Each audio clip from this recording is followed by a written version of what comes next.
Bonjour à tous. Alors on va voir si la technique marche. Bienvenue pour cette première conférence. On a une petite seconde avant que ça démarre. Alors vous n'êtes pas super nombreux, on a un micro et tout, mais en fait vous n'êtes pas super nombreux. C'est la première conférence. Je t'en prie Ronan, installe-toi.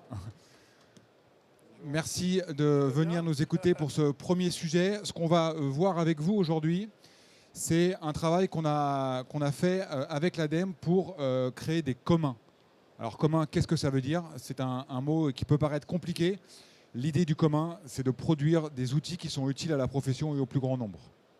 Et donc c'est un travail coopératif qu'on a fait avec l'ADEME qui a duré quasiment 12 mois, sur lequel il y a eu plusieurs sujets. Et aujourd'hui, on va pouvoir partager avec vous 2 sujets qui ont été jugés comme prioritaires à partager ensemble.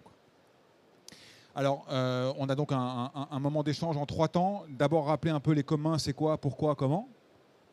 Et là, je passerai la parole, on le fera à 2 voix avec Océane qui travaille à l'ADEME. Puis ensuite, on verra un premier commun qui s'est focalisé sur l'empreinte des émissions de gaz à effet de serre des sites logistiques. Et là aussi, on le fera à 2 voix avec Laurent qui est assis à ma gauche. Et puis, on partagera ensuite le dernier commun, où là, on a travaillé sur le partage de données et les enjeux de la digitalisation. Et surtout, la question de comment je partage ma donnée en toute sécurité, puisque le sujet qui était remonté, on reviendra après, était sur la façon de partager cette donnée. Alors on n'est pas super nombreux, on a un petit temps d'échange, évidemment n'hésitez pas à poser des questions, et puis on conclura cet événement avec une petite intervention de Delphine, qui a en charge la fabrique de la logistique, qui justement travaille sur les communs. Alors pour la première partie, sur les communs, le c'est quoi et pourquoi, je vais laisser la parole à Océane pour nous expliquer comment cette démarche a été mise en place, et quels sont les acteurs qui ont été ciblés pour travailler sur ces communs. Merci Julien. J'espère que vous m'entendez bien. Donc avant de parler des communs, je voulais donner quelques éléments sur l'appel à projet logistique 4.0. C'est un AAP qui s'inscrit dans le cadre du programme d'investissement de l'État, France 2030, et dont les objectifs étaient et sont toujours de décarboner, sécuriser et optimiser les transports massifiés, et également d'améliorer la performance et la compétitivité des chaînes logistiques en France et de maîtriser leur impact environnemental. Donc sur cet appel à projet, on a traité notamment 3 thématiques autour des chaînes logistiques: la digitalisation, la décarbonation et l'automatisation. Cet AAP, il a eu 2 relèves entre novembre 2021 et juin 2022. Et on a eu 65 dossiers déposés et 30 projets retenus pour financement, dont beaucoup de projets portés par des petites entreprises et des projets très innovants. Donc pour revenir sur les communs, donc en 2024, une fois que les projets ont été un peu avancés avec les lauréats, l'ADEME a lancé cette initiative de création de communs avec les lauréats de l'appel à projet logistique 4.0. L'idée, c'était d'engager une communauté engagée pour la transition numérique et la transition environnementale, et de pouvoir créer des productions utiles pour la performance du secteur de la logistique. Donc comment on s'est organisé? On a d'abord contacté les lauréats et on a proposé des ateliers thématiques sur le thème de l'optimisation numérique, la numérisation des documents de transport, l'évaluation de l'impact carbone, ensuite également sur la mutualisation et la logistique urbaine, et enfin sur l'organisation des entrepôts et la rupture de charge. Donc ces ateliers, ils ont permis d'aboutir à 4 communs qui ont été créés sous forme d'argumentaire et dont les sujets étaient jugés prioritaires par le collectif. Et donc aujourd'hui, on va parler de 2 de ces communs que vous allez voir tout de suite, mais il y en a également eu 2 autres sur donc la numérisation des documents de transport et la standardisation des emballages logistiques.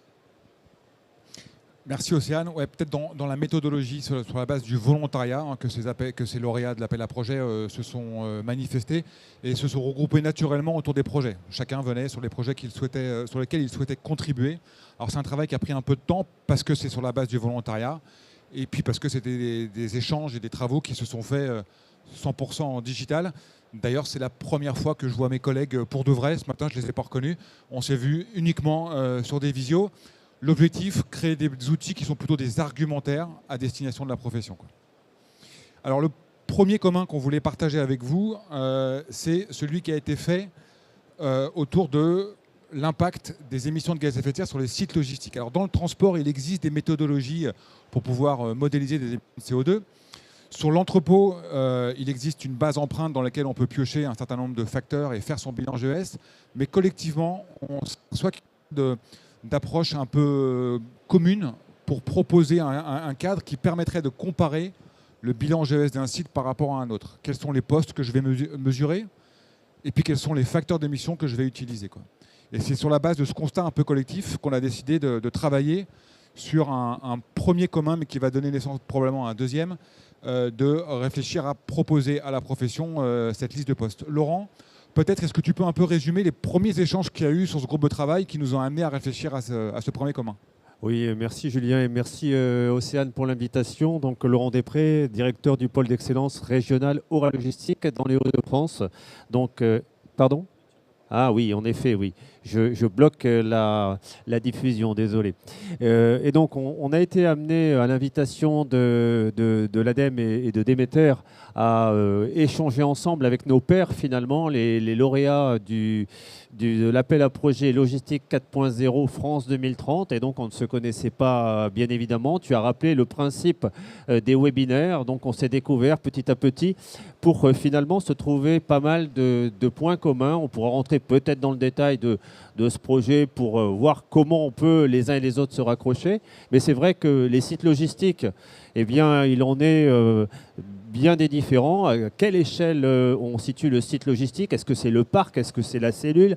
Est-ce que c'est l'entrepôt? Et on s'est aperçu qu'on avait finalement des problèmes de méthodologie, des problèmes de fondamentaux, des problèmes d'agrégation des datas.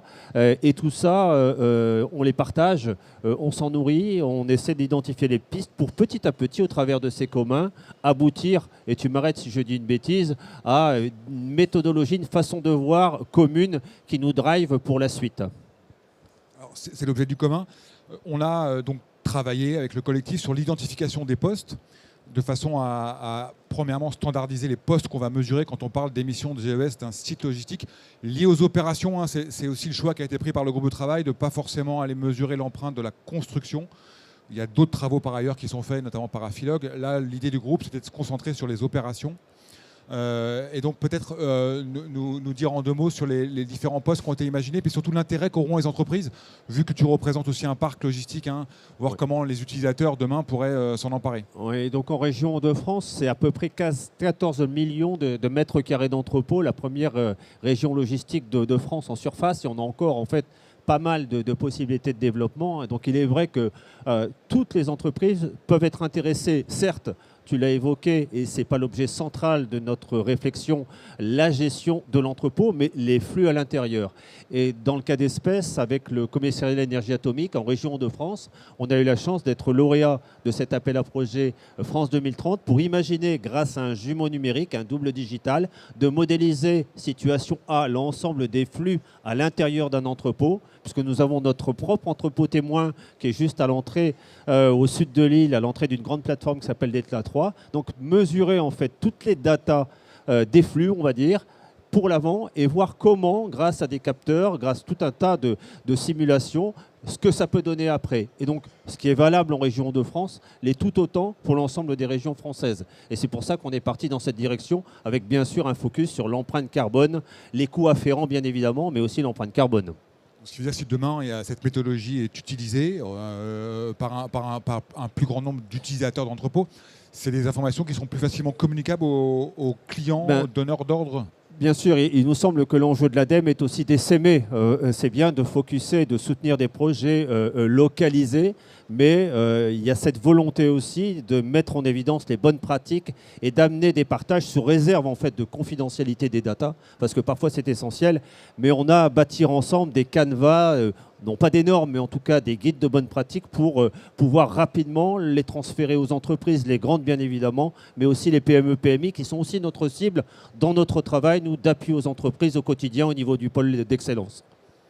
Et tu fais un focus sur les PME, PMI par rapport aux travaux qu'on a fait. Moi, je me rappelle de cette question qui a été posée sur la table sur la complexité pour les PME, PMI de pouvoir faire cette modélisation d'émissions de CO2, là où les grands groupes ont aujourd'hui plus de moyens et de méthodologie. Là-dessus, comment tu peux témoigner de cet intérêt ?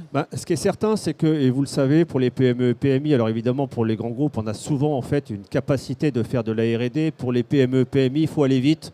Il faut aller droit au but, il faut à un moment donné identifier les 3 ou 4 premières pistes de progrès et petit à petit les amener à des outils qui soient les plus faciles à utiliser, les plus opérationnels et les plus interfacés avec leur système de gestion existant.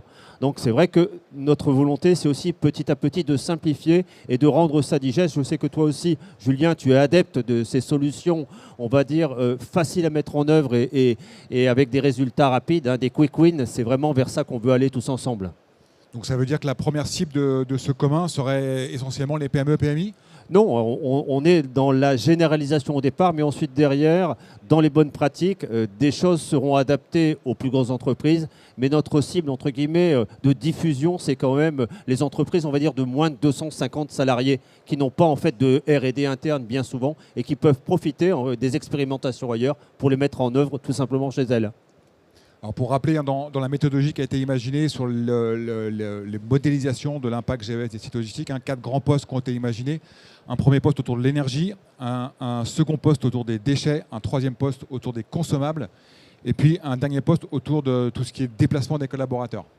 Et donc l'idée maintenant, et c'est les travaux qu'on essaie de récupérer pour faire avancer ce commun, c'est au travers de ces postes les décliner en facteurs d'émission qui seraient le plus homogènes possible. Et ça, c'est un travail qu'on a à faire avec l'ADEME pour rendre ces facteurs d'émission communicables, de façon, encore une fois, à comparer un bilan GES d'un prestataire par rapport à un autre, quoi. Prêt à le tester dès qu'il est prêt, Laurent ? Oui, il nous reste environ, je regarde Océane, 1 an et demi pour avoir tout bien bouclé. Donc actuellement, on récupère les datas, on commence à modéliser. Et puis, premier test, et ce que l'on veut après, c'est que notre entrepôt, celui qui nous appartient, qui fait 5000 m², soit un modèle visitable. C'est-à-dire que l'entreprise, pour la convaincre, il faut lui montrer quelque chose qui marche. Et c'est bien ça qu'on va faire après. C'est une démarche de Learning Expedition. Donc, OK pour la suite. Merci Laurent. Je vais passer au deuxième sujet. Alors là, c'est un sujet qui a fait non pas couler beaucoup d'encre parce qu'on était en digital, mais beaucoup d'échanges, beaucoup aussi de langages qui parfois nous ont un peu perdus. Je vais juste faire la transmission de micro. On a travaillé sur la digitalisation des chaînes logistiques. Hop, tiens, voilà. Et donc là, j'ai deux copilotes à mes côtés qui, soyons clairs, sont beaucoup plus experts que moi. Et donc à qui je vais poser des questions. Je vais essayer d'être simple dans mes questions. Soyez simple dans vos réponses. Moi, je n'ai pas toujours compris ce que vous avez dit aux conférences, mais ça, je le garde pour moi. Ronan qui travaille chez Goodflow, qui était un des lauréats. Et puis Frédéric qui travaille chez IN Group, qui était aussi un des lauréats. Le sujet, c'était la digitalisation. Alors avant de rentrer sur le partage de la donnée, Frédéric, peut-être juste une première question. Pourquoi faut-il digitaliser nos chaînes logistiques alors qu'aujourd'hui, ça fonctionne très bien ? Merci, c'est une bonne question. En fait, aujourd'hui, l'ensemble de la filière est essentiellement analogique. Elle est essentiellement papier, elle est essentiellement signature encre. Et dès lors que l'on veut optimiser, on va devoir informatiser un certain nombre de traitements. On va devoir partager ou échanger, plutôt que partager, des données avec différents acteurs. On en a besoin de ce partage pour arriver à avoir des paiements qui, au lieu d'attendre le retour d'un document qui fait foi pour un transfert de responsabilité, va être un transfert de données. Et au lieu de mettre 5 semaines pour être payé, on pourrait mettre 5 heures ou 5 minutes. On en a besoin quand on veut faire de la rupture de charge, mais surtout du report modal. Un mode de transport, s'il ne peut pas être alimenté par le mode qui est en amont ou en aval, ne va pas pouvoir exposer sa capacité à faire du transport. On en a besoin si on veut utiliser des outils comme l'intelligence artificielle. Enfin, en clair, on a besoin de la donnée d'une manière générale. Et donc, digitaliser, c'est le seul moyen de disposer de la donnée. Ensuite, reste à savoir quels sont les challenges, comment on va intégrer les tout petits, etc. Mais le besoin de disposer de la donnée, on a également aujourd'hui des régulations qui sont la régulation EFTI, Electronic Freight Transport Information, qui sera applicable à partir de juin 2027 et qui cadre la vérification de données relatives aux opérations de transport par les forces de l'ordre, qu'on appelle les autorités compétentes dans le jargon européen. On en a besoin aussi dans une autre régulation qui est EIDAS 2. EIDAS va venir encadrer en fait tout ce qui est identité et attestation d'une manière générale. Et sans ces éléments-là, on ne peut pas créer un environnement de confiance, un environnement qui permet de réguler qui peut faire quoi, avec qui, comment, parce qu'on ne connaît plus les gens en fait. On ne les identifie plus si on n'a pas ce genre d'outils. Alors, pour ceux qui n'ont pas tout compris, en résumé, ça donne, si on veut en fait être efficace et augmenter notre efficacité, il faut mutualiser à l'endroit à l'envers. Si on veut mutualiser, il faut qu'on soit rapide et agile. Donc, il faut qu'il y ait de l'échange de données. Et pour avoir de l'échange de données, il faut qu'on soit fiables tous les uns avec les autres. Donc, qu'on ait des moyens de s'identifier de manière fiable les uns par rapport aux autres et très rapidement. Donc, c'est à ça que sert cet échange de données. Et après ça, en fait, je vais redonner la parole à Fred qui va vous expliquer pourquoi, en fait, c'est pénible l'échange de données. Et pourquoi personne n'a envie de le faire. Avant de revenir sur le pourquoi c'est pénible, Ronan, moi j'avais une question à te poser. On était une petite dizaine autour de ce groupe de travail. Ouais.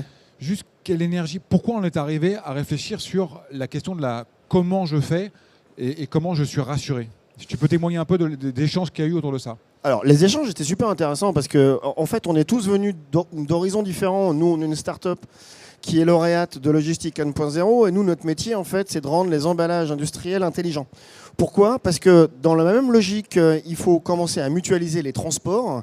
Il va commencer à falloir mutualiser, enfin, à rendre les emballages intelligents de manière à ce qu'on puisse rendre les emballages capables presque de se charger tout seul dans un camion, sans intervention humaine. Je sais, ça vous paraît paradoxal, mais c'est pourtant à ça qu'on va arriver.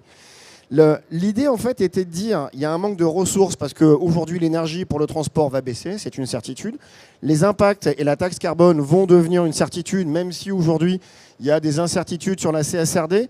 Le pli, les prix, tout ça, ça va aller dans ce sens-là.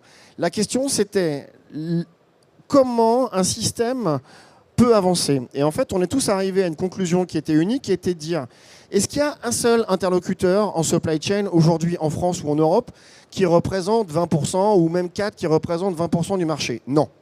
Donc ça veut dire qu'on ne peut avancer que tous ensemble en mettant des outils qui soient à disposition des petits intervenants comme les TPE et les PMI, tout comme les grandes entreprises. Donc ça veut dire qu'il faut qu'on ait une responsabilité globale pour que tout le monde puisse intervenir de manière conjointe. Donc c'est ça le raisonnement de base en fait, qui a conduit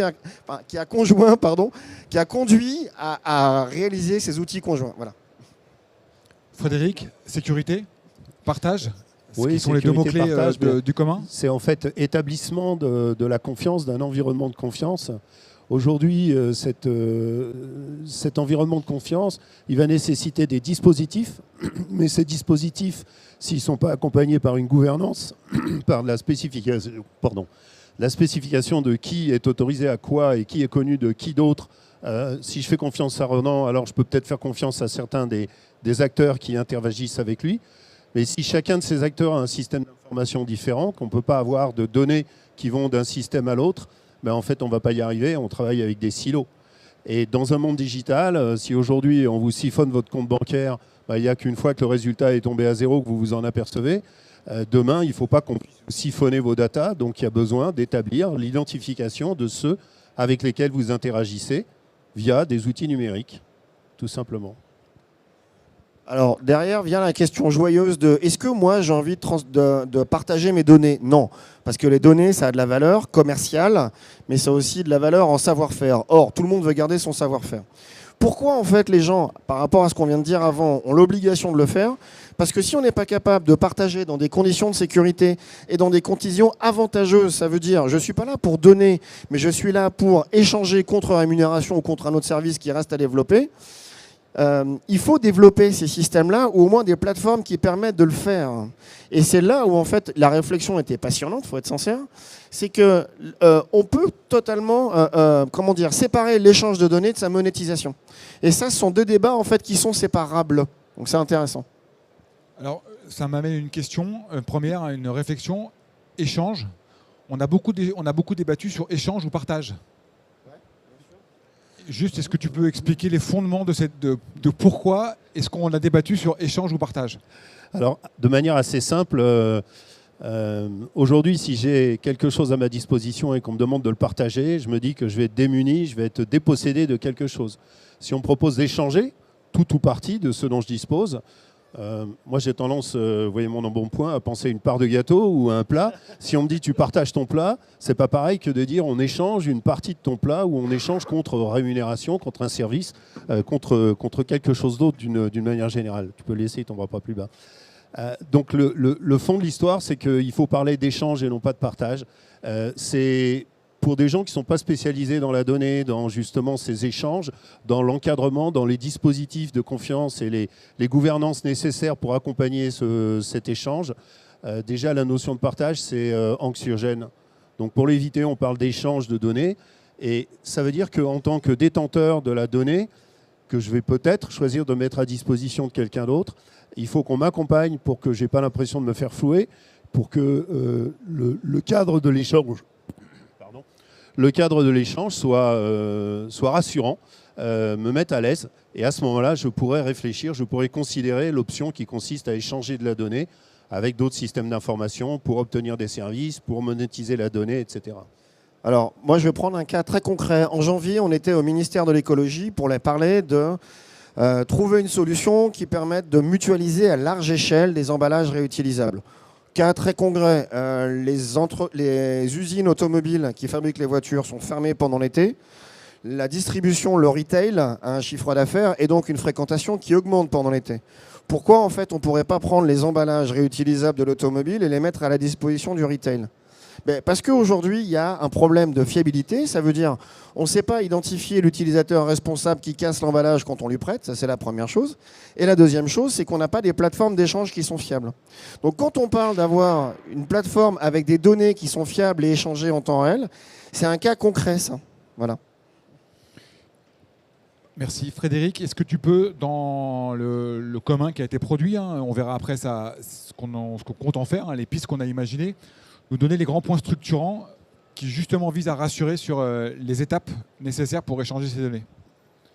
On a d'abord travaillé sur qu'est-ce qui fait qu'on peut établir la confiance. Je l'ai dit tout à l'heure, certains dispositifs, en termes de dispositifs techniques, permettent d'établir la confiance, mais il faut les backuper, il faut les sous-tendre avec des gouvernances. Aujourd'hui, si vous prenez par exemple l'utilisation d'un document d'identification, pour ne pas dire un passeport par exemple, ou une carte nationale d'identité, si vous faites confiance à ce document et si la police aux frontières peut faire confiance à ce document, qui, by the way, est produit par IN Group, qui est le groupe Imprimerie Nationale, c'est à la fois les éléments en termes de dispositifs et de technologies qui sont embarqués dans le document, et c'est la manière dont vous recevez l'identité, dont on vous fournit par un officier d'état civil dans un contexte particulier, tout ce qui permet de vous identifier et d'inscrire ça dans le document qui vous servira pour des usages professionnels, des usages personnels, etc. De la même manière, il faut être en capacité d'établir qui vient se connecter quelque part. Donc en amont, on doit définir quels sont les émetteurs potentiels. Et ces émetteurs potentiels ne sont pas forcément exclusivement étatiques. Ça va être le cas pour l'identité régalienne, mais pour une identité utilisée dans un environnement professionnel, ça peut être mon employeur qui est l'émetteur d'une identité professionnelle. Et de la même manière, les attestations qui vont me servir pour justifier du fait que je dispose d'un permis de conduire, que j'ai une carte qualification chauffeur, que j'ai une carte ADR et que donc j'ai la possibilité de faire du transport de matières dangereuses ou d'autres qualifications, habilitation défense pour entrer sur des sites de traitement nucléaire, j'en passe, c'est les meilleurs. Eh bien, c'est l'établissement de ces éléments dans un environnement entièrement numérique dont on parle, qui vont me permettre de faire la preuve de tout ça, de fluidifier, de faciliter ces vérifications, les contrôles, et pas uniquement en contrôle à la portière au bord de la route, d'une manière générale, pour monter le niveau de confiance que l'on a dans le système, les acteurs, les logiciels et les échanges de données. Alors ça suppose quand même de... Ça suppose quand même de changer de manière de penser. Ça veut dire que, alors qu'avant on était avec plutôt des visions qui étaient verticales et silotées, il va falloir commencer à penser global. Ça veut dire un espace numérique sécurisé avec différents facteurs de sécurisation qui ne viennent pas forcément du même organisme et dans lequel on va pouvoir partager des données dans l'espérance de pouvoir en retirer quelque chose. Cas très concret aujourd'hui, si vous voulez avoir de la mutualisation de trafic routier, il faut que vous preniez vos fichiers, que vous les envoyez à une entreprise, mais ça reste vertical, que ces données-là en fait soient utilisées par cette entreprise pour les mutualiser avec d'autres entreprises et créer des plannings de transport mutualisés. Et en plus, il faut qu'il y ait un être humain qui lance cette machine-là. Là, en fait, l'idée, c'est de se dire pourquoi on ne pourrait pas recréer ce déclenchement à chaque fois qu'il y a de la donnée qui arrive, et évidemment avec un espace qui est sécurisé. Voilà. Première étape, le cadre de confiance. Deuxième étape, les tuyaux. Je me rappelle de beaucoup de discussions de plomberie. Est-ce que là aussi, qu'est-ce qu'on a mis dans le commun autour de la façon de partager ces données? Alors, on a surtout établi cette partie en termes de cadre. Pour ce qui est des tuyaux, ça peut être tout simplement de l'échange entre deux entités. Une entité, c'est une personne physique ou une personne morale. Demain, ça sera un objet capable de fournir de la donnée grâce à des capteurs. Un camion, par exemple, ou un système de logistique dans lequel d'emballage réutilisable.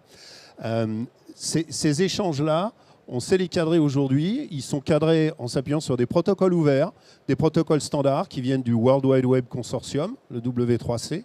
Donc il n'y a rien de propriétaire. C'est bien l'idée, c'est de s'assurer qu'il n'y a pas un gagnant, celui qui est en premier qui ramasse la part du lion, comme on dit en anglais, mais qu'on va pouvoir en fait fédérer, démarrer même petit, entre 2 acteurs, puis 3 acteurs, puis 5 acteurs, puis 30 et 500 et 1000 et des millions d'acteurs.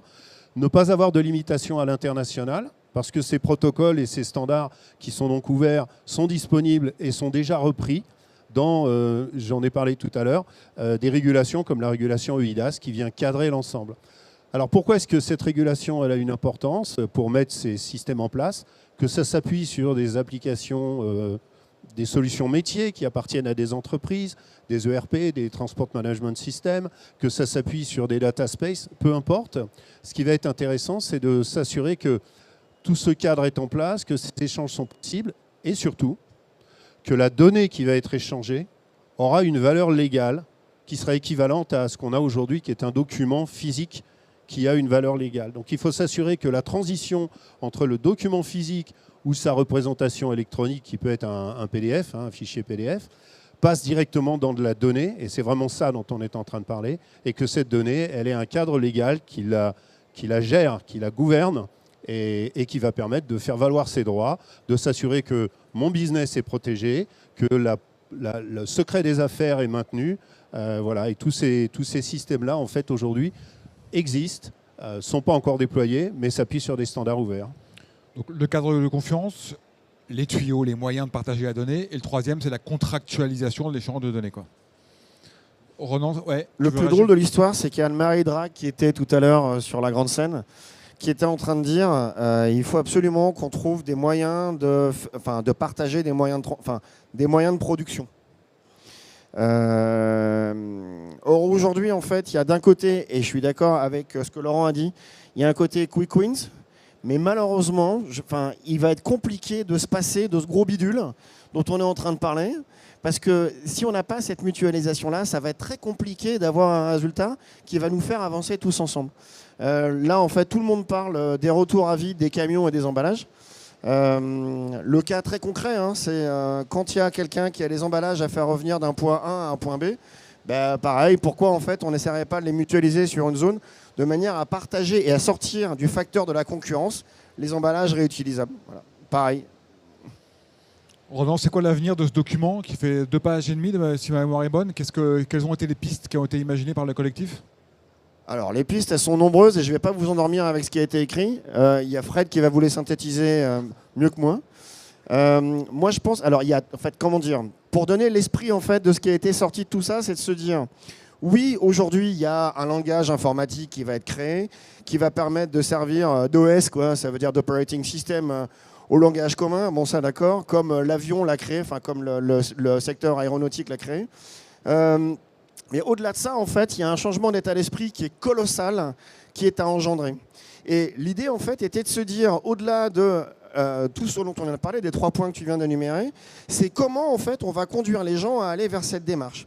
Et je pense qu'il faut que tous, maintenant, on bosse sur comment on va vendre, vraiment vendre l'idée de fédérer les gens autour de ce projet-là. Même s'ils n'y participent pas en tant que contributeurs ou en tant que créateurs de cette plateforme, comment ils pourraient au moins montrer leur intérêt et être des bêta-testeurs ou au moins avoir une idée d'apporter leur use case dans ce schéma-là, quoi. Donc ça, c'est l'avenir du manifeste. Frédéric, tu veux... Oui, alors le document aujourd'hui, il est disponible, il est en ligne. Je pense que l'ADEME et Demeter vont pouvoir vous donner l'accès. D'une manière générale, il vise aussi à éduquer, en fait, à rassurer. Il y a des vocables, il y a des acronymes, qu'est-ce qui se cache derrière, quels sont les différents acteurs, qu'est-ce qui est disponible, comment est-ce que je peux m'approprier en tant que TPE, PME ou industriel important du transport et de la logistique, ces manières de faire, ces protocoles. Qu'est-ce qui est repris par la Commission européenne dans les différentes régulations dont je parlais, l'IFTI et EIDAS, ou EIDAS en français. Voilà, tout ça, ça se trouve dans le document. Il est autoporté. Il donne des exemples. Voilà. Et en fait, le gros de l'éducation qu'on a à faire aujourd'hui, c'est la première difficulté. C'est de rassurer, d'expliquer, voilà, et de montrer que c'est un travail qu'on fait à plusieurs. Donc IN Group, groupe Imprimerie Nationale, on est détenu par l'État français. Donc on n'est pas une société, on n'est pas un GAFAM, voilà, j'ai du respect pour eux, j'y ai passé 10 ans chez les GAFAM, donc, mais voilà, on n'est pas ce genre d'organisation. Et pour autant, on ne se positionne pas du tout comme étant le seul fournisseur de certains composants ou de certains dispositifs. On est un des fournisseurs, mais on le vit comme tel. Et aujourd'hui, on est embarqué dans des programmes qui vont encore au-delà de Logistique 4.0 et des travaux avec l'ADEME, dans lesquels il y a 20 fournisseurs de plus que nous, voilà, pour montrer que c'est un travail qui doit être repris un petit peu partout. Je terminerai avec un parallèle qui est, j'imagine que vous avez des smartphones, j'imagine que vous utilisez un réseau qui s'appelle le Global System for Mobile, le GSM. Vous n'y réfléchissez pas, vous ne vous posez pas de questions sur la manière dont vous êtes identifié. Vous l'êtes par une puce qui est à l'intérieur du téléphone et qui s'appelle une SIM, Subscriber Identification Module. Donc finalement, vous vous appuyez sur des standards qui ont permis à tous ces opérateurs télécoms de développer et de généraliser à quasiment toute la planète, à exception faite de nos amis japonais, l'utilisation de ces réseaux, la possibilité d'aller à l'étranger identifié par mon home network, donc mon réseau de départ, qui peut être Orange, Free, SFR, Bouygues. Je crois qu'il y a ces 4-là seulement en France pour l'instant. Voilà. Tout ça, c'est basé sur des standards, qui pour le coup sont des standards télécoms. C'est basé sur de l'identification, c'est basé sur des droits d'accès, et ça permet d'accéder à tous ces services aujourd'hui, qui sont des services en ligne, dont trop de personnes sont addictes d'ailleurs. Mais voilà, donc c'est exactement le même principe de base. Si on veut mettre tout le monde en réseau, si on veut utiliser un certain nombre de langages qui sont communs à la logistique et de dispositifs de confiance qui doivent être gouvernés, c'est ce qu'on souhaite vraiment pouvoir mettre en œuvre, et c'est un travail en commun avec des communs. Attends, en fait, on n'est pas loin, on ne parle pas de choses qui sont loin, hein. On parle de choses qui sont demain. Nous, on a passé la semaine dernière, enfin Goodflow a passé la semaine dernière dans l'usine d'un grand constructeur français. Et la première question qu'ils ont eue, nous on rend les emballages autonomes et intelligents. La première question qu'ils ont eue, c'est est-ce qu'on ne pourrait pas commencer à partager nos emballages avec un autre propriétaire de grande flotte d'emballages industriels réutilisables? Donc ça veut dire que ce besoin-là, je pense qu'il est identifié, il est clairement apparent, et les gens sont déjà en train de travailler sur des solutions. Donc en fait, tout ce dont on est en train de parler, ce n'est pas des savants fous dans un coin quand même, hein. C'est vraiment pour demain, quoi. Voilà. Merci Ronan. Avant de passer peut-être la parole à Delphine pour la conclusion, il nous reste 3 minutes. Si d'aventure certains ont des questions à poser à nos experts? Pas spécialement? Delphine, tu peux me rejoindre. Peut-être Laurent, en petit mot de conclusion, comment tu réagis par rapport à ce groupe de travail sur lequel tu as un peu moins contribué, mais je crois que tu avais l'oreille qui s'est connectée quelques fois pour autant, sur l'intérêt que ça peut représenter pour les entreprises que tu représentes? Oui, donc c'est clair que en fait vous nous avez invités à partager, hein, et au départ c'est vrai on arrive, on est parti sur un projet dans la règle du jeu de logistique 4.0. Dans le manuel il n'était pas indiqué qu'on allait faire un travail de partage supplémentaire. Donc tout au début on a été étonnés, on s'est dit ben, qu'est-ce qu'on va pouvoir partager à partir du moment où on a aussi des data confidentielles, puis on te connaît. Tu nous as rassurés. On a commencé à voir finalement ce que l'on pouvait partager sans aller trop loin. Et donc voilà, je pense que la démarche des bonnes pratiques, la démarche d'avoir des livrables qui puissent être communiqués suffisamment à tous, on est des facteurs communs, donc effectivement des communs. Nous, on a constaté par exemple qu'on était en retard sur la couverture des toitures des entrepôts. Alors ça, c'est pas le sujet, mais on est en retard sur la gestion des énergies, anciens bâtiments, nouveaux bâtiments. On est aussi en retard sur la gestion de la montée en température des entrepôts. Ben, parlons-en ensemble. On réussit sur certains projets, on rate certaines choses, on teste, on apprend. Et l'idée, c'est bien de diffuser tous ensemble.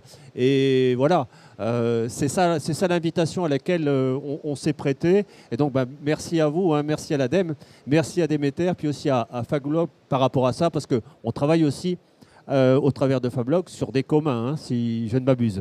Merci de la transition. Ça me permet de passer la parole à Delphine, qui représente la fabrique de logistique. Je te laisse la présenter et surtout l'intérêt des communs de la fabrique. Merci. Vous m'entendez bien ? Oui, ok, très bien, merci. Bonjour à tous, je suis Delphine Blanc, la déléguée générale de la fabrique de la logistique, et je remercie donc l'ADEME et Club Déméter de me partager ce micro pour conclure. Le partage, je pense que l'échange, ça a été le maître mot de cette table ronde. C'est un point important et on l'a vu, partager, mettre à disposition sa vision, ses enjeux, ses clients, ses données. Ce n'est pas du tout une posture naturelle, ce n'est pas quelque chose qui va de soi. Et finalement, dans ce qu'a proposé l'ADEME, dans ce postulat, comme le disait Frédéric et comme le disait Laurent, en même temps, je dépose un projet et on me demande de réfléchir à ce qu'il y aurait de commun, ce que je pourrais partager dans ce projet avec d'autres qui sont potentiellement aussi des concurrents. Donc la posture, elle n'est pas naturelle. Et pour autant, on a besoin de pouvoir partager, d'échanger, si on veut réussir la transition écologique de la filière, et qu'on a besoin d'embarquer l'ensemble des acteurs. C'est absolument stratégique puisque la filière compte un nombre important d'entreprises, des milliers, de toute taille, ça a été rappelé, les TPE, des PME. Et si on veut embarquer tout le monde, cette notion de partage, elle est absolument stratégique. Et donc du coup, c'est vrai que finalement, que ce que nous a proposé l'ADEME, de pouvoir expérimenter de façon très concrète là, pendant ces derniers mois, le fameux... tout seul, je vais plus vite, hein, mais ensemble, on va plus loin. Je pense que ça a été vraiment démontré ce matin au sein de la table ronde. Et cette posture de travail, ce dispositif de dire finalement, comme le disait Ronan, c'est impératif d'être tous ensemble pour réfléchir, mixer les acteurs privés, publics, la recherche également. C'est exactement l'ADN de la fabrique de la logistique. C'est comme ça qu'on travaille et qu'on a pu produire notamment des communs logistiques. Alors je pense à Verdir Ma Flotte qui a été présenté ici même il y a 3 ans et dont on a sorti la 4e version en juin 2024. Et puis également le Cyclodiag, un outil dédié aux collectivités pour soutenir la cyclo logistique et qu'on a grand plaisir à partager ici donc, sur notre stand cette année. Mais en fait, on n'est pas les seuls. Quand Renan dit c'est important, c'est pour demain, à la fabrique, on n'est pas les seuls à travailler en concertation et sur des communs. Je pense à par exemple le pôle de compétitivité Cara à Lyon qui travaille également sur un standard d'emballage, le projet Ulysse. Je pense sur un tout autre exemple à Rêve de scène urbaine qui est soutenu par Vinci, qui travaille en concertation avec la Sogaris sur la pérennisation de l'immobilier logistique vertical. Ou je pense à un autre, environnement, celui de Michelin, qui, au travers de son lab Moving On, réfléchit aux mobilités de la ville de demain, en réunissant là aussi un panel d'acteurs extrêmement diversifiés.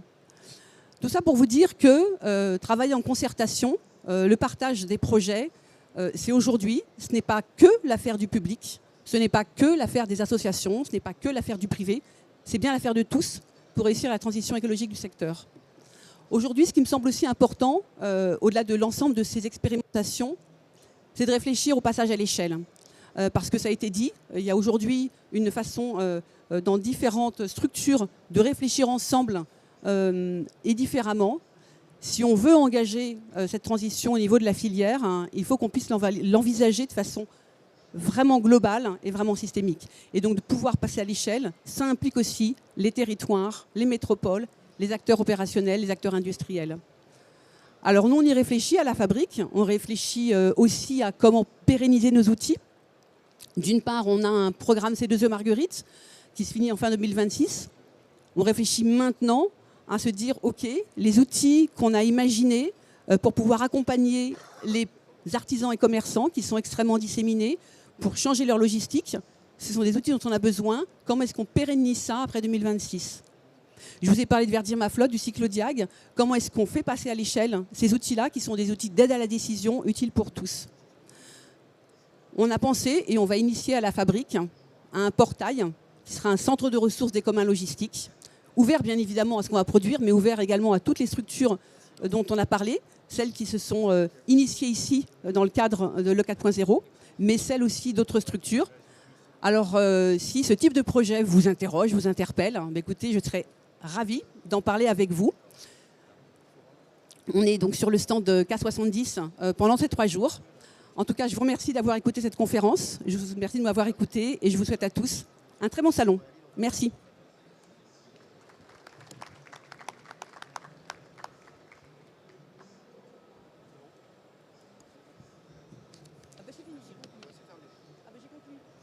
J'ai conclu. Merci de m'avoir donné la parole.